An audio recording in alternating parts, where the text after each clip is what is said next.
Yes, we are back. Episode 3 of season 1. And as I said, this podcast is designed to illustrate different stories of the sport, all the different fibers and fabrics that make the sport what it is. It's not always about the fighters and the coaches and the managers. Sometimes it could be a ring girl that boxes. A girl that boxes that's a ring girl. You just don't know. But today we're going to find out how that's impacted this individual and their journey within the boxing industry. Please welcome Abigail Manby. Hi. How you doing? Yeah, I'm good. How You sure? are you? Yeah, sort of. Fantastic. So, as I said, this podcast is about illustrating people's story, giving them a platform, a voice. It's not always about the ones that have, 1 million followers and all that sort of stuff, be able to speak. Because to be honest, that platform they've already got if they've got those followers. It's about giving individuals like yourself a place and a platform to speak about your journey within the sport. And we're going to talk about the ring girling first. So, how did that come about initially? So I was actually a waitress at Top Tier, and I see the girls ring girling, and I said, "Oh, do you know what? I think I want to do that." And then one day I just did. I got in the ring. Then as I was getting in the ring, I was thinking, I want to fight.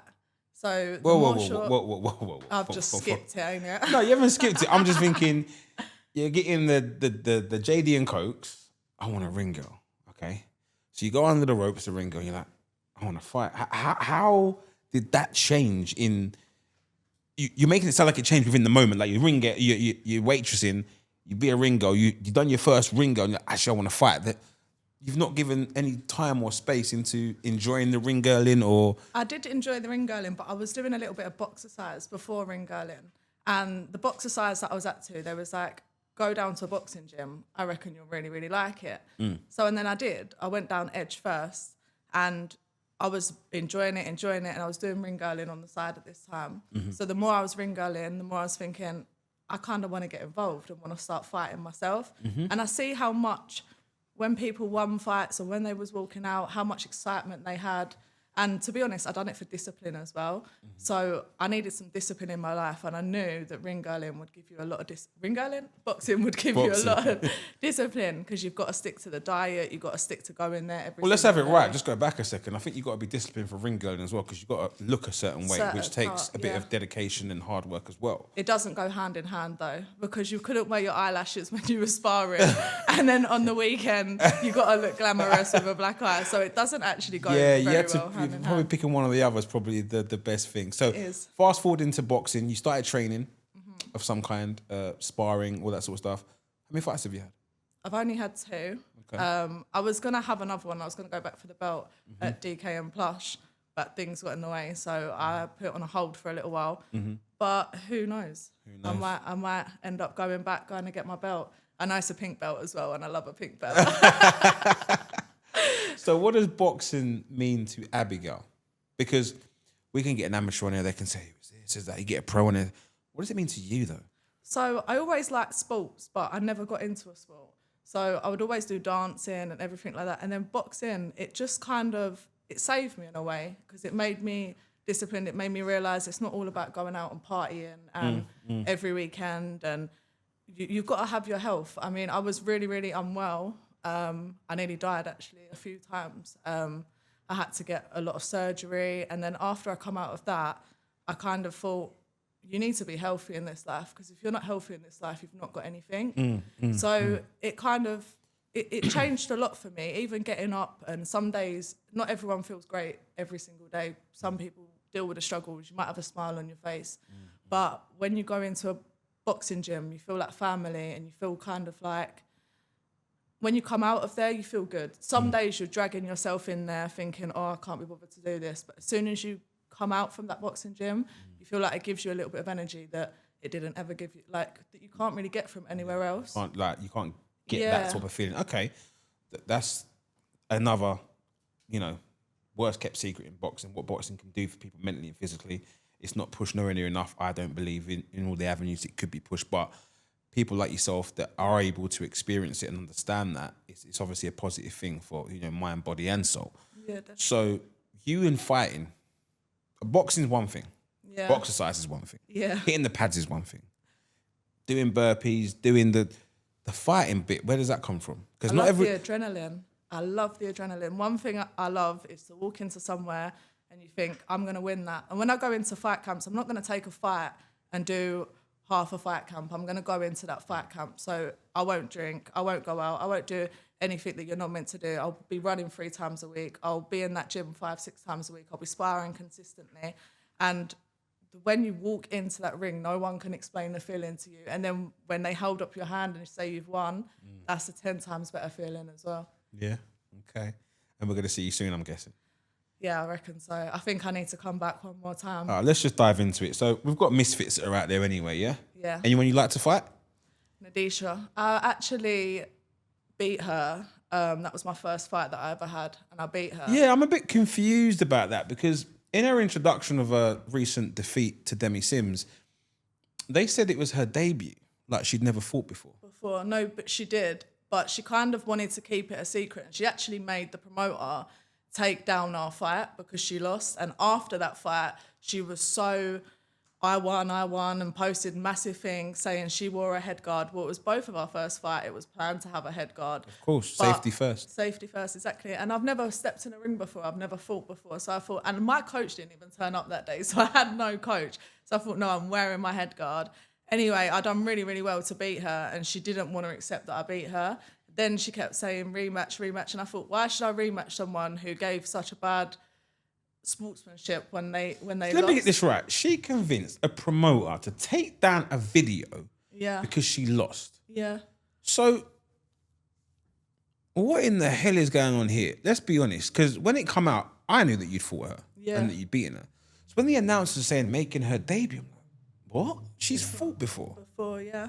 How does that make you feel? Do you know what? I feel like sometimes people with the big followings get the chance, because I also got put forward for that fight, but because my following was quite low, they chose someone with the higher following. But which is business, which we understand. Exactly understand. that. Yeah. But to be honest, I would like to have the opportunity to fight around there, because not everyone has a massive following because they do certain things or whatever else. And the chance that it would give me would be, it'd be a one-time opportunity.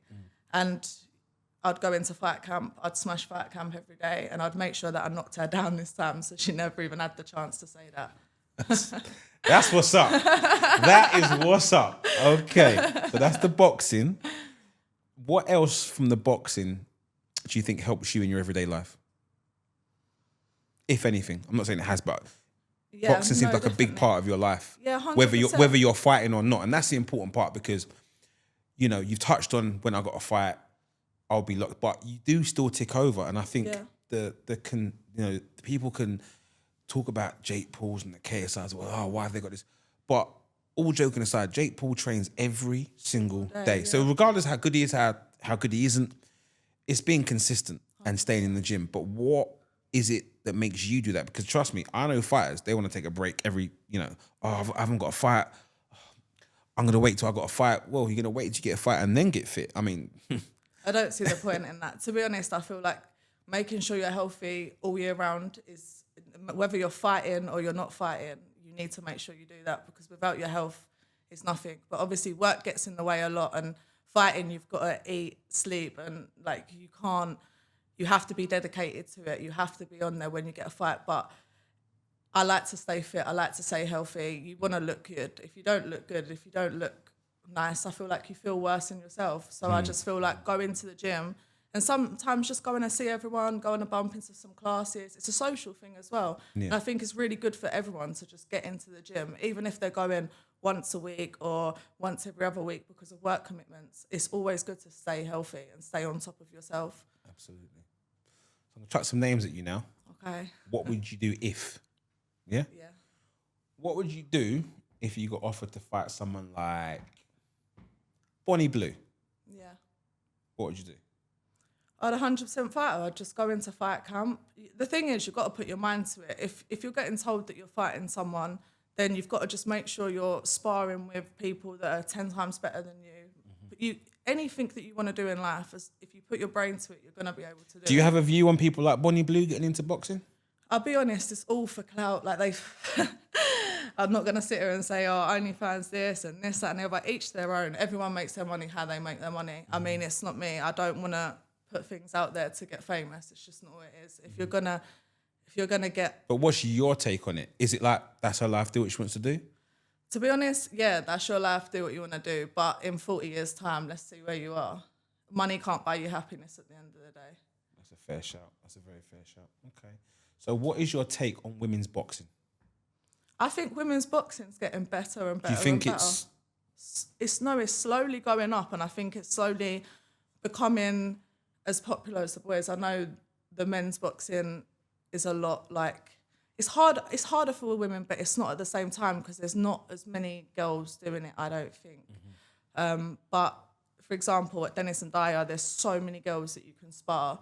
But I think everyone's just starting to see that boxing's a good little lifestyle to get into. And even if you're only going once a month, it's still a good lifestyle to get into. Absolutely. I mean, women's boxing is, obviously, I'm a massive advocate of women's boxing. But I just feel that, do you honestly feel there's enough opportunities, enough light still? Should there be more? It's what you make it, I think. I think it's literally what you make it. For example, if I if I done more on my Instagram, if I got my followers up, I consistently was on there showing everyone that what I was doing, then maybe I would have got that chance to go on Misfits. So it is what you make it, I think. I think it's what opportunities get thrown at you, but you've got to also get noticed to be able to get them opportunities. Okay. Do you know what word association is? No. Okay. I'm going to say a name. Yeah. They'll be all female fighters. Yeah. And you've got to say the first thing that comes to mind about that individual. Now you're testing me. Okay. Katie Taylor. Katie Taylor. I actually... One word. This is hard. She said about 8 so far. I say Katie Taylor. You think... She's a great fighter. Okay, great fight. We've had 3 there, but we can paraphrase that. Okay. Cut it. Great. Just get great in. Great. Just get great in when we throw it back. Okay. Lily Winch. Jab queen. Honestly. Are we putting queen or jabbing? I don't know. It's Can we one make word. it 2 words? No. Okay, cool. Lily is so quick, honestly. When I was sparring with Lily, to try and miss her jab is so hard because that jab just comes out. And yeah, I mean, she's gave me a bloody nose a few times. Okay, who we got? Carla J. Ah, Carla, she was just on Misfits. Yeah. Yeah. I feel like she's improved. I can't do one word. It's just the one word's not working for me. The one word is not working. Okay.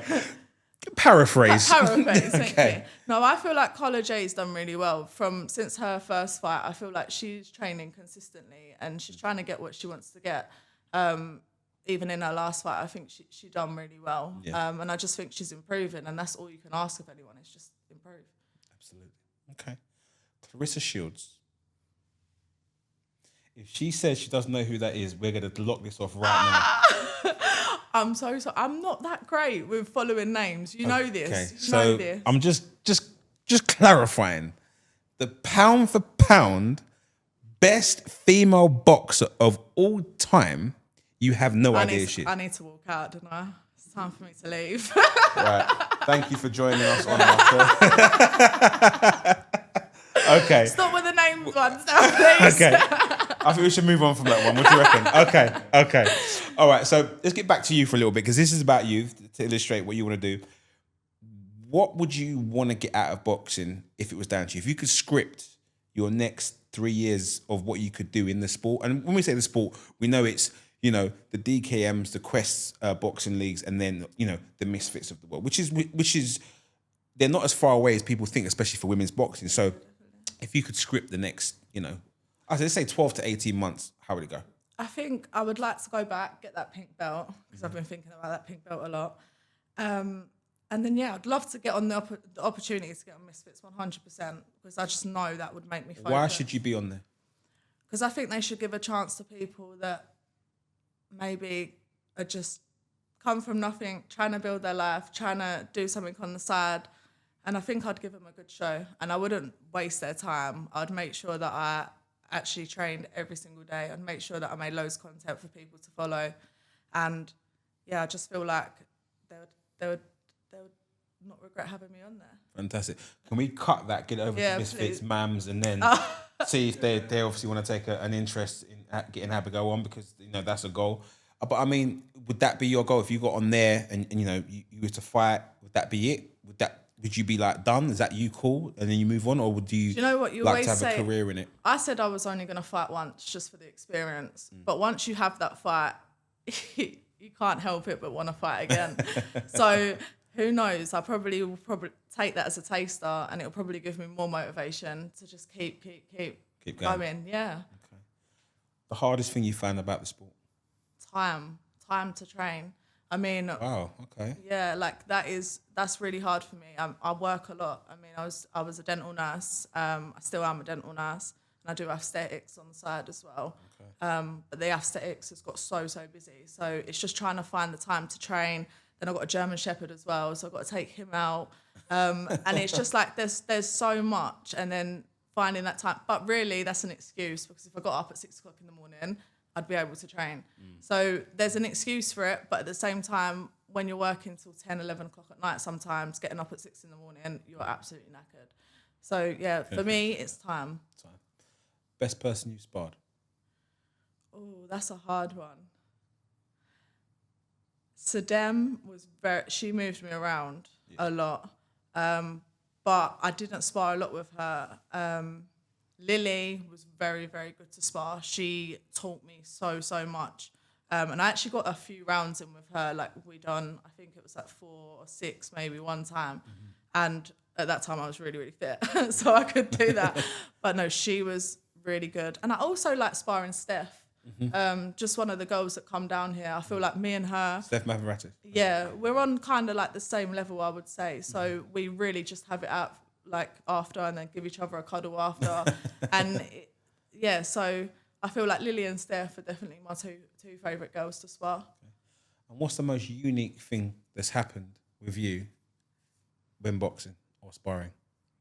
I know the answer. I went bland. Can you remember that? Yeah. That's why you don't wear eyelashes when you spar. We had a situation where we couldn't get them off. And my eyes were... Yeah, they were bad. So... eyelashes. Do not wear them. Yeah, they're not for sparring at all. No, the glue melted in my eye basically, and I couldn't see. So I was sitting there like, oh my God, I could not see if I just. But bearing in mind, I can see her eyes. So I couldn't understand why she was saying she can't see. So she's looking at me like, Mark, I can't see. I'm like, but I can see you. I'm like, I can't. But it didn't actually go till that morning. And then, I've never wore eyelashes. Yeah, I've never wore eyelashes since. Probably good. Probably a good thing, yeah. But that's not really the most unique. The most unique thing... I think that's very unique. I mean, I don't know about you guys, but if we're having a spar and all of a sudden I go blind, I mean, that's not supposed to happen. Yeah, no, it's not. That is very true. So let's talk about your most recent fight. Okay. That you won. Yeah.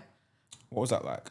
Do you know what? I trained so hard for that. And I never used to be able to run. And how fit I was, I even managed to run 8K now. 8K to a lot of people is not a lot. But that's a lot. Yeah, that just showed my fitness at that time. And then I become really unwell and I was on antibiotics the week of my fight. And then 2 days before my fight, my granddad passed away. So I was like... And then on the Saturday, my dog got attacked. So I'd done all this hard training, and then the week before my fight, so much was going wrong. I remember on the morning sitting there thinking, do I even do this? So what am I doing? And then I was like, no, do you know what? Just go do it. You've worked so hard for them weeks. You've sparred so many times. You've done everything you need to do. Just go get out there and do it. Yeah, so I knew I was a little bit weaker, and I remember you was actually feeding me sweets before I was going on because I was tired. But then as soon as you said, right, come on, we're doing the pads, I just woke up. Yeah. And I remember on my kit, I got Rest in Peace, Nan and Grandad all on there. And I just kind of found the strength and just, I remember walking into the ring and I was actually really emotional. I was thinking, oh, my Nan, I just felt them there. Sometimes you just feel the presence. And then, I smashed it. To be honest with you, again, it was, if my fitness was a little bit stronger, I reckon she wouldn't have lasted the third one. But because by the second round, where I was on the antibiotics and stuff, everything was just Like I was completely finished, but I managed to get the win still. So that's what matters. That's what matters. That's exactly all that matters. that. Exactly that. But I always look for places where I can improve, and I always think, okay, that was good, but you can do better next time. Yeah, we can always do better. There's never a time you can't. 100%. Who's your favourite fighter? Male or female? Female, and I'd say Lily. I love her. I just think she's great. I think she's absolutely great. She's not like, obviously there's people that are really, really good, but I also like Usyk as well. I think Usyk is just such an incredible man. Like, I think he is, the way he goes, like the way he holds himself, he's so humble. He just walks in, does what he needs to do, and then he's just great. I'm always rooting for Usyk. I think Usyk, for me, I've got a very good memory of him. He just won a fight. I can't remember the fight he won, but he was so conscious to get back to the hotel because he was watching his other Ukrainian colleagues fighting on another show, and he's just won a fight in a sold out arena. He's gone back to the hotel, got it on the TV, and watch he's a countryman going to battle. So I just think that's just an overall humbleness. He's not worried about going out and doing this and doing that, and to get back on watch his effectively his teammates. So, but that's your favourite fighter. Yeah. How many boxing shows have you been to? Do you know what? That you're not working at? I haven't been to that many. I've actually only been to one that I'm not working at. Apart from that, boxing was very new to me. So I never followed boxing when I was younger. So let's go back really quickly. I've only been... You are waitressing. Yeah. Where was you waitressing? Where was it? Brentwood Centre. Okay. What happened here that you went, I want a ring girl? So just talk me through that. I see the girls walking around the ring. I was watching the fights. I was like, how cool is that to be sitting ringside, watching some really good fighters and then walking around and getting a massive confidence boost? Like, for me, I feel like ring girling is just, it's a great night out. And everyone, some people have really bad views on ring girling. They really do. But it's great. Like, you literally, I've watched some amazing fights. I watched the BKB, top tier. They flew me to Denmark, and actually one of the girls at my old gym was making a pro debut there. So that was absolutely amazing. And I just feel like sitting so close and being able to watch it and getting right involved with the crowd, I think it's amazing. Like, I think it was definitely one of the best jobs that I've had is ring girling, because you felt like you was on a night out, but you was also at work at the same time. But it really opened my eyes to the sport, and it just made me think, this is something I want to get involved in. And then transition from that, and then thinking, I want to fight. Yeah, that was quite. Because I'll have to do some research. But apart from Carla J and Aria Wild, there's not many girls that go from ring girl to fighting. Yeah. I mean, that's 3 I've got within the same area, basically. Yeah. So I don't know if I do know, but it's not. It's like unheard of. Like, go back 10, 15 years, you'd never find a ring girl that go, I'm going to fight. You know? And do you know what? Everyone's so shocked. Even at my last fight, I was pink suited and booted, because obviously I'm going to try and go in as glamorous as possible without the eyelashes. But yeah, it was just kind of like, no, I want to do this. And like I said, it was more the discipline of it that made me love it, and more, I don't know, I love the adrenaline rush. I'm an adrenaline junkie. You'll see me on a quad bike, you'll see me doing, I do one thing and then do the next thing. Skydiving, done that? I haven't, but that's on my list. Okay. That is on my list. I really do want to do skydiving. I really do. I'll jump out of that plane. Okay, so your boxing career is still in its early stages. You're hoping to get onto those big stages, and we wish you nothing but the best, and we hope that comes to you at the right time when you're mentally and physically prepared for it, because that's what's important. Definitely. But I think your journey has been very good to talk about, because how do you go from, waitressing, being a dental nurse, and I think the difference is you went, I want to do that, and you did it. Whereas a lot of people go, I wonder what that's like, and they don't follow it up. Things get in the way, whatever it might be. But you've gone, nah, I want a ring girl. I'm ring girling now. I want to fight. And then you actually do it. So I'd like you to continue that as best as possible, because that shows, when you put your mind to something, you're definitely going to do it. And I think it's a message to everyone out there. Like, this podcast is designed to show that there's nothing wrong with being a waitress at a boxing show. Definitely That's still not. boxing, right? Yeah, definitely. Nothing wrong with being a ring girl. at a boxing event or, you know, competitive experience like, you know, BKB or whatever else. And there's nothing wrong with you being a fighter. And you've just shown and illustrated that you can come from having just a normal job waitressing to earn some money to fall into a couple other areas that leads you into the boxing world. And that's what this podcast is about, to show that, you know, it's not about always having this amazing amateur pedigree and, you know, all these other accolades within the sport before you do something. You've literally shown you've come from the bottom and you're still young. You've still got loads of time where you can go into the misfit world and earn more money and, you know, raise your profile in women's sport as a whole. And I think, you know, if you stick at it, you do very, very well.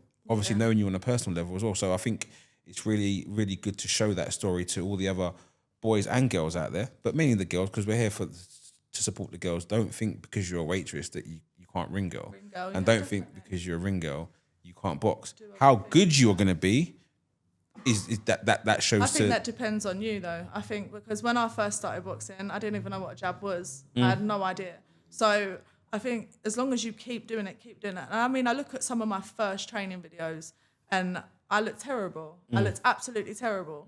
And then you see some of my training videos now and you think, oh, she's actually quite decent. What she's doing, yeah, she's actually quite decent. Just like my previous guests that I've had, you know, everyone goes back to the same thing, consistency. Yeah, definitely. You know, you can't just jump in and jump out and expect to, you know, move your progression at a rate of knots. You've got to stay consistent even when you're not, you know, you haven't got a fight or you haven't got anything bubbling. Staying consistent and being consistent in the sport is what's going to ultimately help you improve and progress. So I think that's amazing. But is there anything you want to share with us to do with your boxing journey that you want to get out there? Just don't give up. Even when times get tough, just when you're ready, just keep going. And when you don't give up on something, you'll succeed. And then one day it will just be in the palm of your hands. That's a good shout. That's it. From waitress to ring girl to fighter, and I was a cleaner as well before that. Okay, let's go back. Cleaner. Yeah. Waitress, dental nurse, ring girl, fighter, aesthetics. There you have it. Episode 3, season 1, Abigail Manby. Thank you very much.